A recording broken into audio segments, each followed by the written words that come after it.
The Raging She-Demons, the main villains for the Equestria Girls series. They were there from the first movie until the special mirror magic, and the concept evolved with every new entry in the lineup. They obviously started with Sunset Shimmer, and the concept already was awesome in my opinion. It's an evil transformation, here connected with the use of an element of harmony, and she embodied that perfectly. What it means to be a Raging She-Demon. Powerful, lots of energy, and evil looking. Well, kinda. The design of the first one was not that perfect yet. I know it's supposed to look so real, but this just looks out of place in the style of the word. Compared to the following Raging She-Demons, she's way more demonic looking, and that can be a good thing. But for this, it just removes the possibility for subtle nods to the original character and design. But for the first movie, it's not bad, and it fits the purpose. Especially her teeth complete the whole demon picture for me. Pointy. Nice. Her clothes have the color scheme of her hair, her fiery rage is represented in her hairstyle, as well as the blood red skin, and her wings are actual demon wings. So overall, decent, but I definitely prefer the future ones. The next Raging She-Demon appears in Friendship Games. Way better designed than the previous one, and in the same style as the upcoming ones. It isn't as much a full demon transformation anymore, and more like a Sailor Moon-like transformation, keeping the base design and adding new clothes and other features, like wings. Midnight Sparkle is simply beautiful, this time caused by the magic of the human main characters.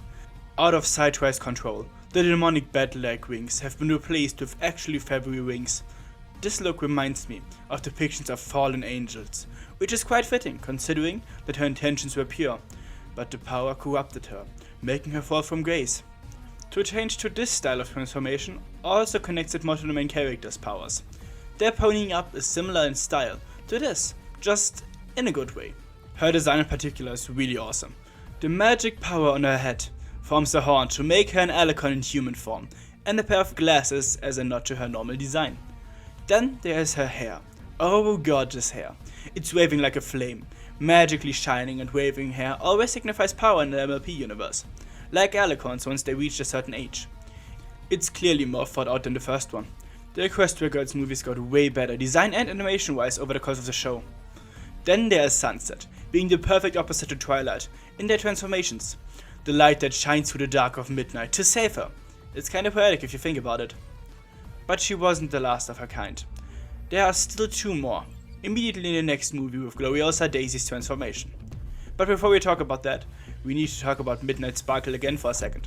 She should be gone, but she is so deep in Twilight's head that I would call it a trauma. It's not really an ability of them itself, but it shows the essence of her specifically. She didn't want that transformation, which is why it's so stuck in her head as her evil counterpart. An evil counterpart. That's exactly what the Raging She-Demons are. That also counts for Gloriosa, and I would say she's very similar to Twilight. She has good intentions, which gets her to abuse the magic that once again seems to be related to the main characters, which causes a kind of voluntary transformation. This may be the strongest style change yet. You can still see Gloriosa as base, but her color scheme changes so drastically. Her power aren't the magic blasts you got used to from the previous ones, but plant-based, fitting the entire theme of the movie. And you can really feel her love for nature, and understand the reason for her anger. She might be the most relatable Equestria Girls antagonist yet. Her dress is also way more detailed than the previous ones. The purple leaves really reinforce her connection to nature. The green part has lines on it that look like vines, and she has something that looks like a green diadem of nature in her hair. Speaking of hair, this long grey flowing hair is not really nature connected, but it gives her a more spirit vibe, which connects her to Gaia Everfree, the story her transformation is connected to. This is interesting since it separates her from the Raging She-Demons that came before. Normally they were connected to the normal designs, just in evil. Here we have a completely new design. It almost seems like this is the picture Gloriosa had in mind when transforming. She wanted this Gaia Everfree appearance, to bring the story to life, and this way save her camp. Pure intentions, wrong way of doing it. There's one more Raging She-Demon, and this is the point where I thought it was too much. The first three were cool, and brought something new to the table, while being interesting villains and characters to boot. Juniper Montage just seems like an entitled teenager, but this is very well represented in her demon form.